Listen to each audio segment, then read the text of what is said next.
नमस्कार दोस्तों, स्वागत है आपका एसडी आईएएस परिवार में। दोस्तों, जैसा कि आप जानते हैं कि एसडी पे मेंस प्रोग्राम चलाया जा रहा है, जिसके अंदर हम डेली आप लोगों के लिए 2 क्वेश्चन लेके आते हैं। उससे होता क्या है, अब ये मेंस प्रोग्राम जो है क्यों आप लोगों के लिए इतना इंपॉर्टेंट है। आपका टारगेट है 2024-25 में आप आईएएस या पीसीएस का मेंस लिखना चाहते हैं, और आप चाहते हैं कि वो मेंस जब आप लिखें वो आसानी से आपका क्रैक हो जाए, आप उन उम्मीदवारों में हो जो इंटरव्यू दें और सक्सेस हो। तो उसके लिए क्या क्या चीजें जरूरी हैं और ये मेंस प्रोग्राम उनमें सबसे इंपॉर्टेंट क्यों है, क्यों इतना जरूरी है। लगता है कि हाँ, इससे बड़े बड़े चैनल हैं। हाँ, बिल्कुल है। अब ये प्रोग्राम आंसर राइटिंग स्किल जो यहां पर हो रही हैं आपके, जो है उसका विकास किया जाएगा, वो कितनी इंपॉर्टेंट है, क्या वो सिलेक्शन करा सकती है। अब यदि देखिए आप थोड़ा सा भी इस चीज के बारे में नॉलेज रखते होंगे तो आप ये बात जानते होंगे कि आंसर राइटिंग स्किल कितनी इंपॉर्टेंट है। यदि मैं आपको बताऊं कि यदि आप बताइए कि भाई सबसे ज्यादा इंपॉर्टेंट क्या हो सकता है, यदि मुझे सिलेक्शन लेना है तो मेरे लिए सबसे ज्यादा जरूरी क्या है कि मैं किस चीज पे काम करूं, जो मेरा सबसे बेहतरीन होना चाहिए, तो वो है आंसर राइटिंग। आपकी आंसर राइटिंग जो है वो सबसे बेहतरीन होगी। तो हो सकता है किसी चीज के बारे में आपको उतनी अच्छी नॉलेज नहीं है। अब मान लीजिए कई उम्मीदवार हैं जिनके पास, उन्होंने वो इस सब्जेक्ट के लिए कहीं कहीं बुक पढ़ी है, उनके पास बहुत नॉलेज है, पीएचडी की हुई है प्रत्येक सब्जेक्ट में, है ना, मगर उनके पास उतनी अच्छी आंसर राइटिंग स्किल नहीं है जितनी आपके पास है। मगर आपके पास जो नॉलेज है वो उनसे कम जरूर है, मगर इतनी है कि हाँ, चीजें हो जाएंगी।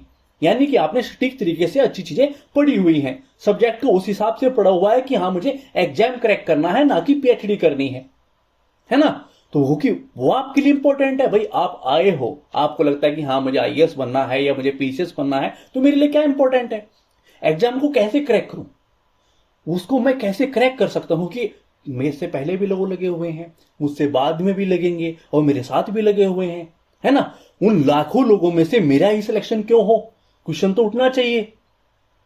मुझे अपनी तैयारी को कैसे लेके चलना होगा, क्योंकि मुझसे बहुत मैं मिलता हूं, मेरे सामने आते हैं, मेरे दोस्त हैं या फिर हैं, ठीक है, या आपको दिखाई देते होंगे यूट्यूब पे या कहीं अन्य जगह पे कि बहुत नॉलेज रखते हैं, इतनी ये है वो है, फिर उनका सिलेक्शन क्यों रुका हुआ है और आपका क्यों हो। देखिए, ये इतनी इंपॉर्टेंट होता है कि हाँ, मेरी आंसर राइटिंग स्किल पे यदि मैं काम करूंगा और मैं उस तरीके से पढ़ूंगा जो मेरे लिए जरूरी है, ना कि पीएचडी करने के। मान ली कोई सब्जेक्ट है, उसका बेसिक नॉलेज लिया, उसके बाद मुझे क्या करना है, वहां से प्रीलिम्स के लिए क्वेश्चन आएंगे और मेंस के लिए आएंगे। मेंस के लिए थोड़ा सिलेबस अलग हो जाता है, प्रीलिम्स के लिए अलग है, काफी चीजों में मैच भी होता है ना। प्रीलिम्स के लिए मुझे कैसे तैयार करना है, मेंस के लिए कैसे तैयार करना है। अब यहां पर मेंस की बात हो रही है तो मैं मेंस के बारे में बताता हूं कि भाई मेंस है, उसके लिए क्या जरूरी है कि किसी भी टॉपिक से, किसी भी सब्जेक्ट से क्वेश्चन पूछे जाएंगे। इतना तो सिंपल है ही, है ना, कि मेंस से होगा क्या, वहां से क्वेश्चन आएंगे जिनका आपको आंसर लिखना होगा। अब आंसर लिखने के लिए आपका प्रस्तुतिकरण, वो आपने उस टॉपिक को ऐसे पढ़ा हो कि आप लिख पाए, क्योंकि अन्य चीजें भी हैं। वो क्या है, टाइम की लिमिट है, वर्ड्स की लिमिट है ना। तो बहुत सारे फैक्टर्स होते हैं, इसलिए जो मेंस प्रोग्राम है ये उन सभी चीजों पे काम करेगा।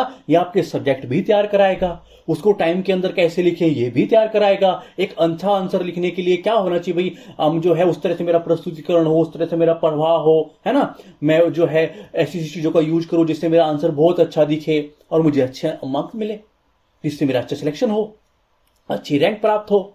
तो उन सब चीजों पे ये मेंस प्रोग्राम काम कर रहा है। आपके सभी सब्जेक्ट यहां पर कवर होंगे।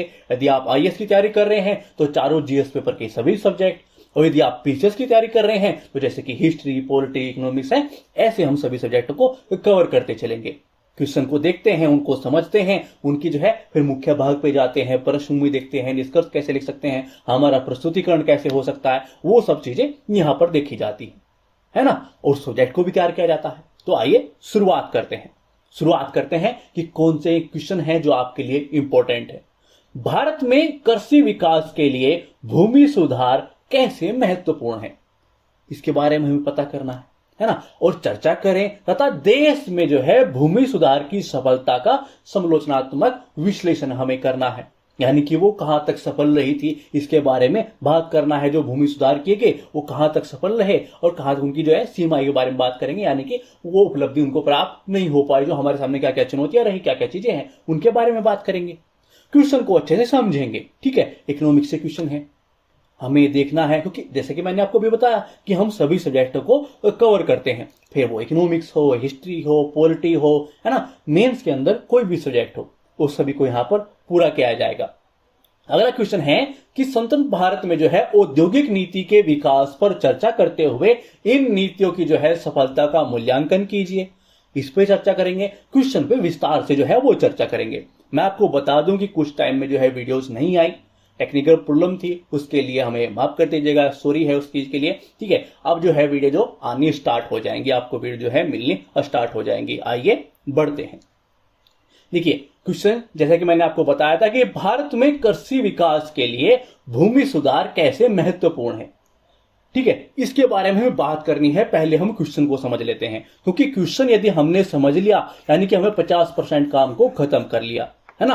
क्योंकि इंपॉर्टेंट क्या है कि एग्जैक्ट हम वो समझ पाए कि हाँ हमें इसका आंसर देना है, हमारे सामने क्वेश्चन है और हमें इसका आंसर लिखना है। अब इंपॉर्टेंट है कि हम क्वेश्चन को समझ पाए। देखिए, जब क्वेश्चन आसान होता है तो आपको भी लगता है कि सर इतनी ऐसे क्यों कर रहे हैं कि क्वेश्चन को समझना जरूरी है, 50% काम हो जाता है, ये हो जाता है, वो हो जाता है, कितना तो आसान चीजें हैं।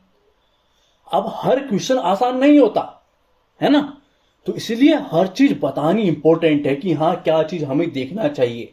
क्योंकि यदि आप क्वेश्चन को कुछ अन्य चीजें समझ गए, अन्य तरीके से समझ गए, आप एग्जैक्ट वो नहीं समझ पाए जो डिमांड है कर रहा है क्वेश्चन अपनी पृष्ठभूमि की, वो मुख्य भाग में आपसे क्या जानना चाहता है, आपसे किस तरह का निष्कर्ष चाहता है ना, वो यदि वो चीज आप नहीं समझ पाए तो फिर आप वो नहीं लिख पाओगे।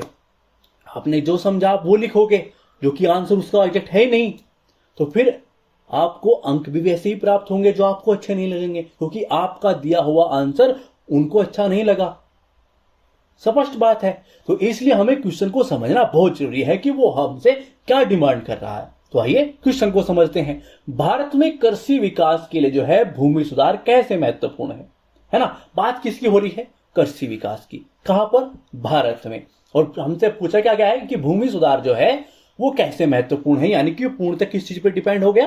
पूर्णतः मतलब कि भूमि सुधार जो है उसके चारों ओर यानी कि इंपॉर्टेंट है वो, वहां से क्वेश्चन पूछा गया है। अब वहां से क्वेश्चन आते हैं तो हमें पहले बात करनी है इस चीज के बारे में कि भाई वो कैसे महत्वपूर्ण है। मुख्य बात की मैं बात कर रहा हूं, ठीक है, उस पर हम चर्चा करेंगे। फिर आगे किस चीज पे चर्चा करेंगे कि देश में जो है भूमि सुधार की सफलता का समालोचनात्मक विश्लेषण कीजिए।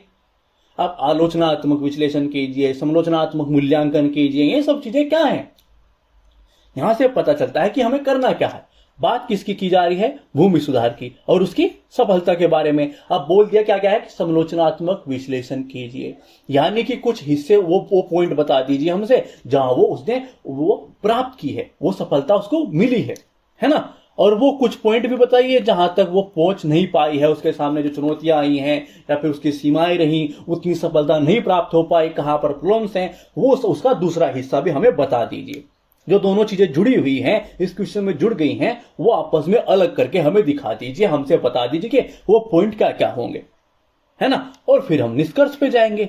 निष्कर्ष हमेशा पॉजिटिव लिखना चाहिए, ये तो मैं आपको बार बार बताता रहता हूं। तो आइए शुरुआत करते हैं। देखिए, भूमि सुधार है कृषि विकास में महत्वपूर्ण भूमिका निभाते हैं, क्योंकि वे जो है भूमि उत्पादकता बढ़ा सकते हैं, गरीबी कम कर सकते हैं और आर्थिक विकास को जो है बढ़ावा दे सकते हैं। क्योंकि क्वेश्चन किस चीज पे है, हमें उसी अनुसार पृष्ठभूमि को लिखना होता है, ठीक है। भारत में भूमि स्वामित्व के वितरण में सुधार लाने, क्योंकि वो उसका टारगेट था, वो उसका उद्देश्य था, उस चीज का जिक्र आने इंपॉर्टेंट है, ठीक है। और भूमि जोत में जो है असमानताओं को कम करने के उद्देश्य से भूमि सुधार लागू किए गए थे। समझ रहे हो? क्योंकि भाई भूमि सुधार आए क्यों, उसका भी जिक्र हो गया ताकि वो कनेक्ट हो सके कहां पर, जो आने वाले आप चीजें लिखने वाले हैं। देखिए भाई, 3 हिस्सों में आपने चीजों को डिवाइड किया। आपने पृष्ठभूमि लिखी, आपने मुख्य भाग लिखोगे, आपने क्या किया, आप निष्कर्ष लिखोगे इस क्वेश्चन का। हर क्वेश्चन ऐसे लिखे जाते हैं, मैक्सिमम क्वेश्चन ऐसे लिखे जाते हैं, है ना। तो पृष्ठभूमि आपने देख ली, पृष्ठभूमि कैसी होनी चाहिए। अभी आप एक इंपॉर्टेंट है क्वेश्चन को समझ गए। दूसरी बात, फिर आप पृष्ठभूमि लिखते हो। पृष्ठभूमि क्वेश्चन कैसा है, वो क्या आपसे क्या डिमांड करता है, हमें क्या क्या पूछा गया है, उसी हिसाब से पृष्ठभूमि हो गई। अब पृष्ठभूमि की लास्ट लाइन है, उसके अंदर कुछ इस तरह की चीजें जुड़ी हुई हो ताकि वो कहां से कनेक्ट हो, आपके मुख्य भाग से, ताकि एक प्रवाह आ सके, आपके आंसर के अंदर एक प्रवाह हो, जो कि बहुत इंपॉर्टेंट है। ठीक है, वो प्रवाह आएगा, प्रस्तुतिकरण अच्छा होगा, जो लिखना है वो लिखोगे तो नंबर मिलेंगे। आइए आगे बढ़ते हैं। अब वो पॉइंट देखते हैं, क्योंकि क्वेश्चन में क्या पूछा गया है कि कृषि विकास के लिए भूमि सुधार कैसे महत्वपूर्ण है, तो वो कैसे उसमें योगदान करता है, कैसे वो उसके लिए महत्वपूर्ण है, कैसे कैसे वो योगदान करता है, कौन कौन से भूमि सुधार, उनके बारे में हम जिक्र करेंगे। ठीक है, तो आइए पॉइंट टू पॉइंट बात करते हैं। अब देखिए, इसके लिए 2 पॉइंट में आपको चीजें बताऊंगा। एक तो प्रॉपर जो है, जो आप 250 वर्ड्स के अंदर, ठीक है, उसके आसपास चीजें लिखने के प्रयास करते हो, उस तरह का क्वेश्चन पूछा गया है तो प्रॉपर आप ऐसे लिख सकते हो।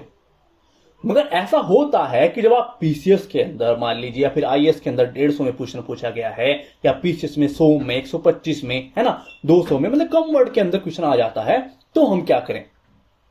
अब क्वेश्चन तो है, क्योंकि हर इंसान ये वीडियो देख रहा है, क्लासेस ले रहे हैं, तो सबके लिए चीजें होनी चाहिए। पहली बात तो जब पॉइंट आपके पास चले जाते हैं कि हाँ हमें इस चीज का जिक्र करना है, जैसे कि हमें किस चीज का जिक्र करना है, हमें जिक्र करना है कि भूमि का पुनर्वितरण, है ना, हमें इस टॉपिक के बारे में बात करना है, हमें ये पॉइंट रखना है जब हम बात जो है भूमि सुधार के बारे में कर रहे होंगे कि भाई क्या है कि छोटे भूमिहीन, यानी कि छोटे हैं, यानी उनके पास बहुत छोटी छोटी जोत है, या फिर भूमिहीन जो किसान है, उनको भूमि का पुनर्वितरण कृषि को जो है अधिक टिकाऊ बना सकता है और पारिस्थितिकी विविधता को भी बढ़ावा दे सकता है। उदाहरण के लिए, छोटे किसान द्वारा जो है भूजल का दुरुपयोग करने की संभावना कम होती है।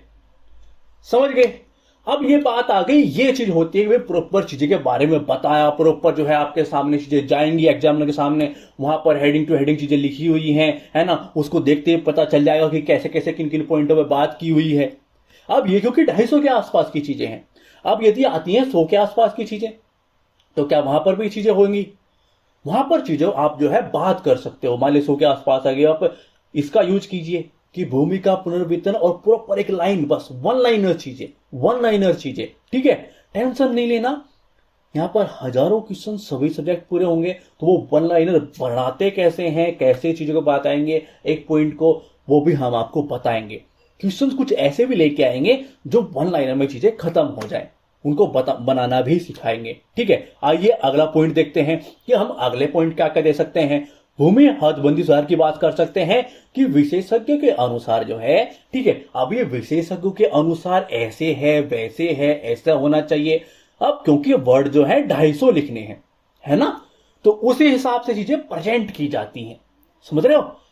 और जब लिखना ही 100-125 में हो, तो उस हिसाब से प्रेजेंट चीजें नहीं की जाती। हमको बात करते हैं भूमि हदबंदी की, तो सीधे डायरेक्टली जाते हैं, है ना, वन लाइनर के अंदर चीजें करते हैं कि भाई अत्यधिक बड़े और छोटे दोनों खेत कम उत्पादक हैं।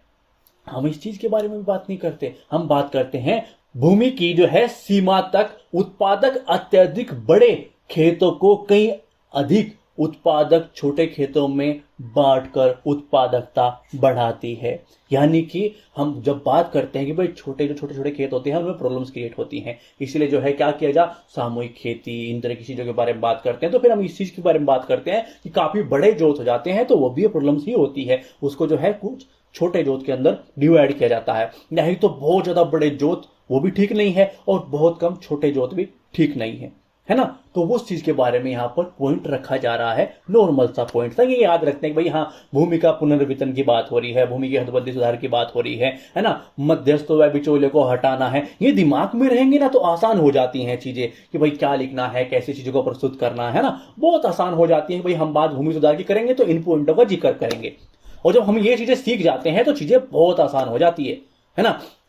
अब आपने बहुत सारी चीजें पढ़ी होंगी, सर हमने पता है और हमने पढ़ी हुई है, मगर जब बात ऐसी आती है कि जब आपको 100, 125, 150, 200 और 250 के अंदर लिखना होता है ना, तो चीजें अलग तरीके से चलती हैं। हमको पॉइंट टू पॉइंट पता होना चाहिए, वो पॉइंट और उस पॉइंट में लिखना क्या है ये भी पता होना चाहिए। और पूरी पढ़ाई सोचना नहीं पड़ेगा वहां पर कि आप जो है भूमि पुनर्वितरण के बारे में 250-300 वर्ड उसी के बारे में लेके बैठे हैं और फिर क्या करेंगे, हमारे सामने क्वेश्चन आएगा और हम सोचना स्टार्ट करेंगे कि मैं कौन सी लाइनें इसके अंदर लिखूंगा, क्योंकि मुझे इस चीज के बारे में बहुत अच्छी नॉलेज है। भाई होंगी उस चीज के बारे में बहुत अच्छी नॉलेज, मगर आप सोचने बैठोगे कि मैं सिर्फ एक पॉइंट के ऊपर 1 या 2 मिनट दे दूंगा तो वैसे तो क्वेश्चन पूरे होंगे नहीं। अब क्वेश्चन पूरे नहीं होंगे तो फिर क्या होगा, क्वेश्चन छूटेंगे। और जैसा कि मैं आपको बताता हूं, क्वेश्चन छूटे तो फिर आप गए। तो वैसा नहीं करना, अपना सब्जेक्ट को तैयार करना, फिर उसको इस रूप में लेके भी आना। ठीक है, आइए बात करते हैं बिचौले को हटाने वाले पॉइंट के बारे में। देखिए, जमींदारी अनुमूलन अधिनियम ने जो है वास्तविक मालिकों की भूमि का हस्तांतरण किया। भारत के कई हिस्सों में जो है जमींदारी का अनुमूलन इस अधिनियम की एक बड़ी जो है उपलब्धि थी। ठीक है, तो ये पॉइंट हो गया। अगला पॉइंट क्या है, सहकारी खेती का विकास और भूमि के पुनर्वितरण से भी सहकारी खेत जो कृषि है उसका जन्म हुआ, जिससे कृषि में जो है अधिक उपज दक्षता प्राप्त हुई। यह एक महत्वपूर्ण कदम था जिसे जो है समाजवाद की स्थापना हुई और सरकारी राजस्व में भी वृद्धि हुई। ठीक है, अगला पॉइंट देखते हैं। अगला पॉइंट क्या है कि भाई भूमि जोत की चकबंदी वाला पॉइंट तो जो है आपको रटा पड़ा होगा कि भाई हाँ चकबंदी इतना पड़ा है ना सर, इतना पड़ा है हमने चकबंदी के बारे में, मगर लिखना क्या है क्वेश्चन पे डिपेंड करता है कि वो प्रॉपर चकबंदी के ऊपर ही क्वेश्चन है तो कितना सारा लिखना है ना। और किसी क्वेश्चन के अंदर चकबंदी का सिर्फ एक लाइन लिखनी है तो फिर उसको कैसे लिखना है। तो हमारी तैयारी हर हिसाब से होनी चाहिए। अब उसके ऊपर 250, 300, 500 वर्ड लिखने के बोलेंगे तो ऐसे था, वैसे था, ऐसा हुआ था, ये नियम थे, इतना जो है सफल रहा, इतना सफल नहीं रहा, सारी चीजें हो जाएंगी। क्वेश्चन उस पर भी होंगे, है ना। वो अलग तरीके से, यहां पर वन लाइनर है तो अलग तरीके से, तो चीजें प्रॉपर यहां पर अलग सब तरीके से होनी चाहिए ताकि कोई प्रॉब्लम्स क्रिएट ना हो। आगे बढ़ते हैं। भूमि की ओर विखंडन को रोकने और इस प्रकार की जो है उत्पादकता को बनाए रखने और बढ़ाने के लिए जो है यह आवश्यक था कि जो है बिखरी हुई जमीन है, किसी की 5 बीघा यहां पर है, 2 बीघे यहां पर है, ठीक है, 1 बीघा यहां पर है और 6 बीघे यहां पर है ना। ऐसे ही किसी की अन्य जमीन इनके बीच में ही 2 बीघा, 5 बीघा, 3 बीघा फंसी हुई है, ऐसे इसके कुछ हिस्से इधर फंसे हुए हैं तो उसकी जमीन इसको और उसकी जमीन इसको जो है वहां पर कर दी जाती थी। यानी कि आपको एक जमीन एक स्थान पर मिल गई कि भाई यहां पर आपकी सारी जमीन आ गई, समझ रहे हो। ठीक है, तो ये चीजें सुधार किए गए थे ताकि जो प्रॉब्लम्स क्रिएट ना हो उस तरीके की और अच्छी उत्पादकता में वृद्धि हो सके। ठीक है, अन्य चीजों के लिए भी की गई थी। अब बात करते हैं दूसरे पॉइंट पर। देखिए, हमने पृष्ठभूमि के बारे में बात कर ली, मुख्य भाग में बात कर रहे हैं और उसके एक पॉइंट के बारे में बात कर ली कि भाई जो समग्र विकास की बात की गई है, भूमि सुधार की बात की गई है, वो कैसे इंपॉर्टेंट है, क्या क्या चीजें की गई थी उसके बारे में हमने बात की। अब उसमें दूसरा पॉइंट भी है कि हाँ ठीक है भूमि सुधार किए गए थे, मगर ये तो बताइए कि वो कहां तक सफल रहे, है ना, उनकी सीमाएं क्या क्या रही उनके सामने। मतलब उन्होंने उपलब्धि के बारे में बात करनी है, उनके सामने चुनौतियों के बारे में बात करनी है, तो वो भी पॉइंट देते हैं क्योंकि ये भी इंपॉर्टेंट है। तो आइए पॉइंट टू पॉइंट बात करते हैं। पहले उपलब्धि देख लेते हैं कि क्या क्या अचीवमेंट हैं और फिर क्या क्या चुनौतियां हैं वो देखेंगे। पॉइंट टू पॉइंट चीजें होंगी तो आसान हो जाएगा। तो आइए पॉइंट टू पॉइंट और प्रस्तुतिकरण आपके सामने है। ठीक है, तो ऐसे प्रस्तुत कर सकते हैं, अन्य तरीके भी हैं प्रस्तुत करने के। तो जैसे कि मैं आपको बार बार बोलता हूं कि भाई हजारों क्वेश्चन सभी सब्जेक्ट कवर होंगे तो हर तरह का प्रस्तुतिकरण आपके पास आ जाएगा। चीजें आपके पास पहुंचनी इंपॉर्टेंट है। उपलब्धि के बारे में बात करूं तो भूमि सुधारों ने किसानों की जो है सौदेबाजी की शक्तियों को भी बढ़ाया। हाशिए के समुदाय की बढ़ी हुई सामाजिक आर्थिक स्थिति, जैसे कि कुछ समुदाय हैं, है ना, वो सुधार होने के बाद उनमें ग्रोथ आई, है ना, उनका विकास हुआ, वो एक स्तर तक पहुंचे। पूरे समुदाय जैसे कि यादव है, ठीक है, जाट है, रेड्डी हैं, तो इस तरह के बहुत सारे समुदाय हैं जो उठे उस चीज के बाद। ठीक है, भूमि सुधार की एक प्रमुख उपलब्धि जो है भूमिहीन किसानों के शोषण में भारी कमी है, जैसे कि बंधुआ मजदूरों की संख्या में कमी, है ना, ये उपलब्धि है। हरित क्रांति के संयोजन में जो है भूमि सुधार समीकरण ने भारत को एक खाद्य अधिशेष देश बना दिया। कहा तो हमें चीजों को आयात करना पड़ता था, यहां हमारी जनसंख्या भूखी मरती थी, है ना, और वो चीजें हुई कि हम क्या करने लगे, हम अपने जो हमारे नागरिक हैं यहाँ पर रहते लोग हैं वो खाना खाने लगे, खुद का उत्पादन किया हुआ खाना, और फिर हम जो है बाहर भी भेजने लगे। तो चीजें कैसे चेंज आई। अमेरिका और हमसे जो है क्या क्या बोला जाता था, किन किन शर्तों पे जो है हमें यहाँ पर गेहूं भेजा जाता था, सड़ा गला गेहूं, वो पूरी कहानियां हैं जिनको आप सुनोगे तो आप दंग रह जाओगे क्या क्या चीजें हुई हैं हमारे साथ, तब जाके ये चीजें सुधार की गई और कैसी चीजें चेंज हुई। तो हर पहलू इंपॉर्टेंट है। ठीक है, अब बात करते हैं चुनौतियों के बारे में। देखिए, गरीबी पर जो है अंकुश लगाने और जो है मजबूत ग्रामीण विकास सुनिश्चित करने का एक प्रमुख लक्ष्य अभी अधूरा है। ठीक है, तो ये चुनौती में आप लिख सकते हैं सीमाएं में। यहां पर कुछ अन्य अन्य तरीके से चीजें बात की जाती है, भाई उपलब्धियां, चुनौतियां, सफलता, असफलता, या फिर जो है सीमाएं बोल सकते हैं कि भाई उतनी सफल नहीं हुई, तो अन्य तरीके से उपलब्धियां, चुनौतियां, बहुत तरीके से चीजें पूछी जाती हैं। सफलता का मूल्यांकन कीजिए, विश्लेषण कीजिए, आलोचनात्मक विश्लेषण कीजिए, समालोचनात्मक विश्लेषण कीजिए, तो चीजें यही होती हैं। समझ रहे हो। आगे बढ़ते हैं। भूमि विखंडन की जो है चुनौतियों का समाधान नहीं किया गया है। उदाहरण के लिए जो है भारत में खेतों की संख्या 1970-71 में कितना 71 मिलियन से दोगुनी से अधिक होकर कब 2015-16 में जो है 145 मिलियन हो गई हैं। अब बात आती है डाटा की कि सर डाटा कैसे याद रखेंगे भाई। देखिए, एक ये तो चीज है कि आपको नॉर्मल डाटा रखना पड़ेगा, क्योंकि जब आप अपनी बातें बोलते हैं और साथ में प्रमाण भी देते हैं तो वो लगता है कि हाँ ये बंदा जो है मेहनत करके यहां पर पहुंचा है, एवं नहीं पहुंचा है ना। तो आपने डाटा देना बहुत इंपॉर्टेंट है कि भाई हाँ आपने प्रमाण दो, कुछ बात बोलो तो प्रमाण दो। अब इस वीडियो को बार बार देखना, चीजों को पढ़ना, ठीक है, एनालाइज करना, समझना और उन चीजों को अपने पास रखना, वो हो जाता है, इतना भारी नहीं है। काफी बार चीजें हम दिखाई देती हैं कि भाई उतनी चीजें नहीं है, मगर लगता है कि यार बहुत भारी चीजें, मगर होती नहीं है। ठीक है, आइए आगे बढ़ते हैं। देखिए, ऋण उपलब्धता जो है प्रौद्योगिकी, भूमि अभिलेखों के डिजिटलीकरण आदि में जो है संबंधित सुधारों के अभाव में कृषि ने जो है कमतर विकास दिखाया है।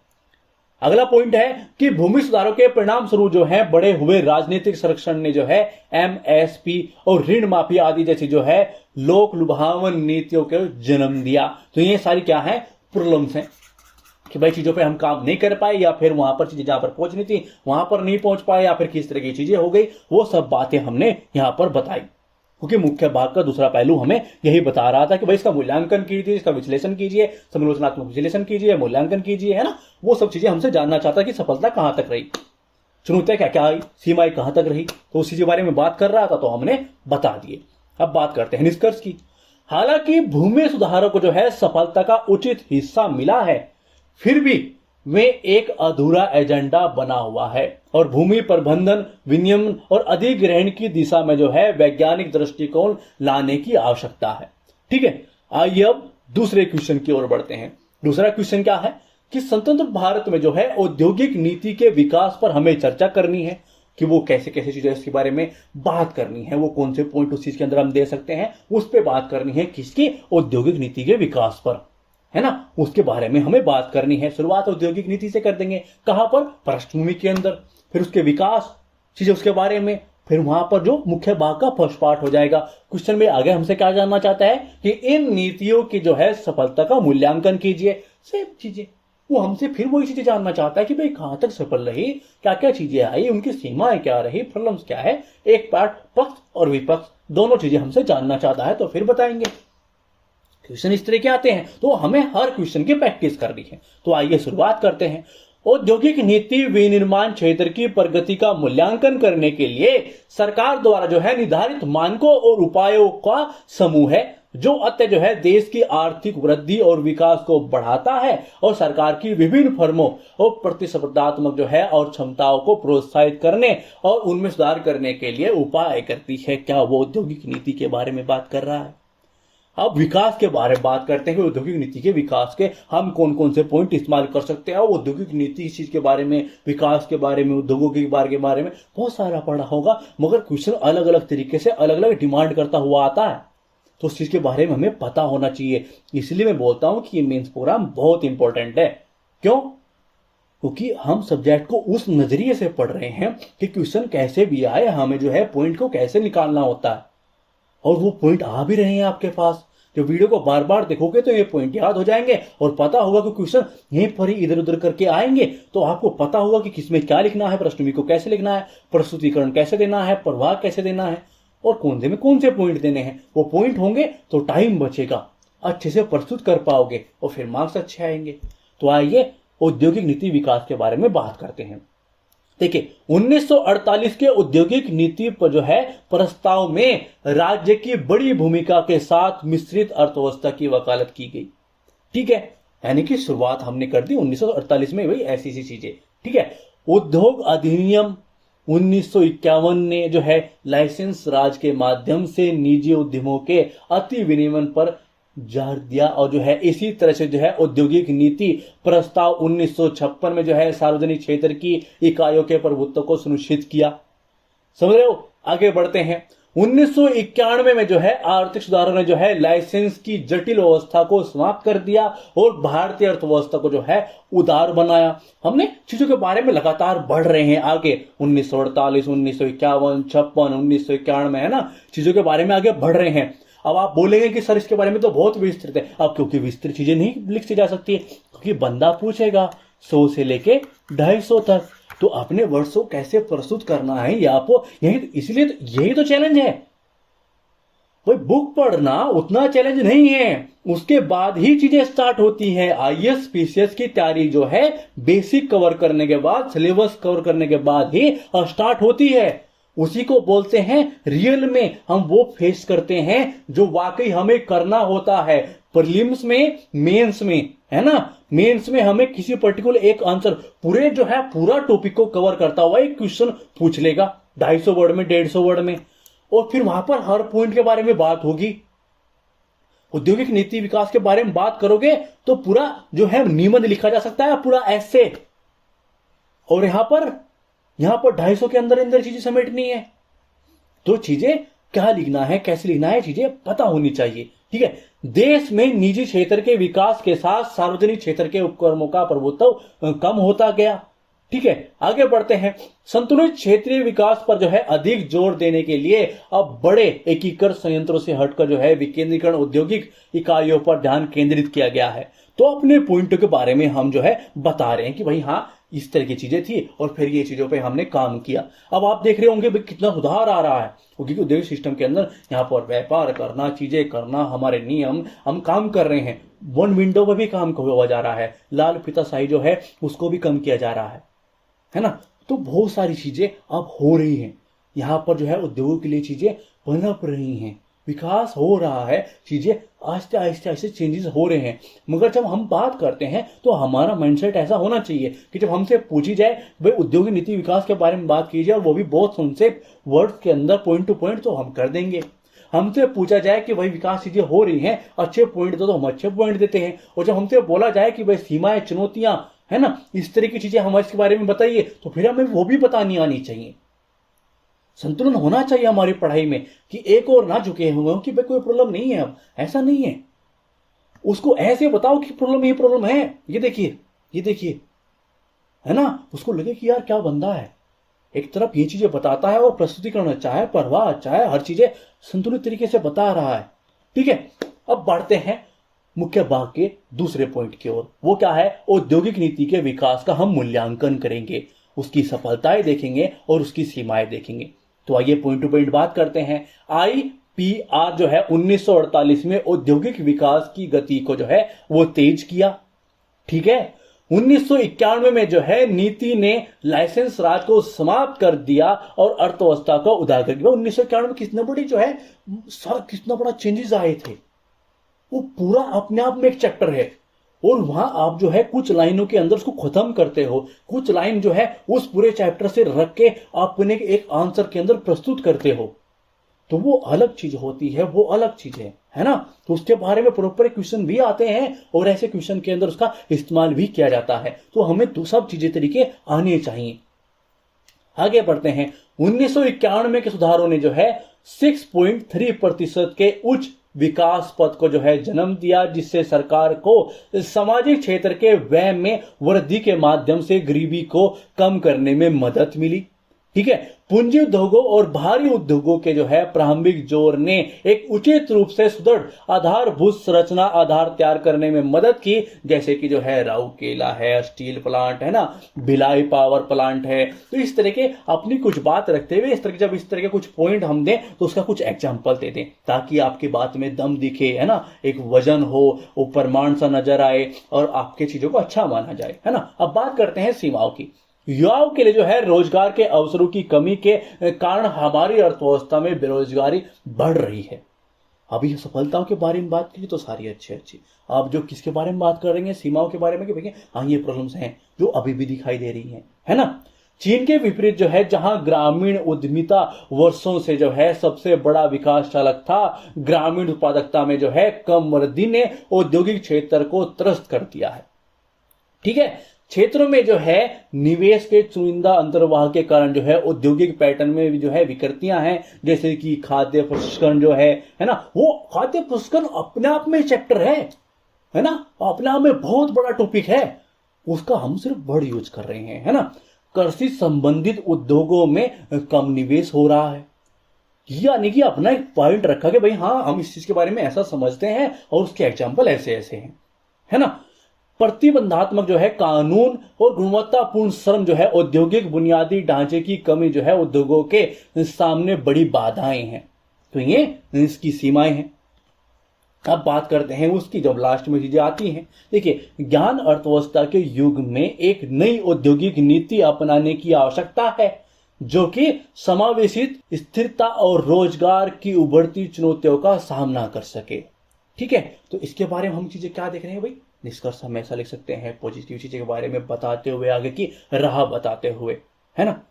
तो प्लीज वीडियो को शेयर करिए ताकि अन्य लोगों के पास भी चीजें पहुंच सके, उनको बेनिफिट मिल सके, क्योंकि इन चीजों की जरूरत बहुत लोगों को है। सोशल मीडिया पे जो है, यूट्यूब पे बहुत सारे किस तरीके की चीजें चल रही हैं।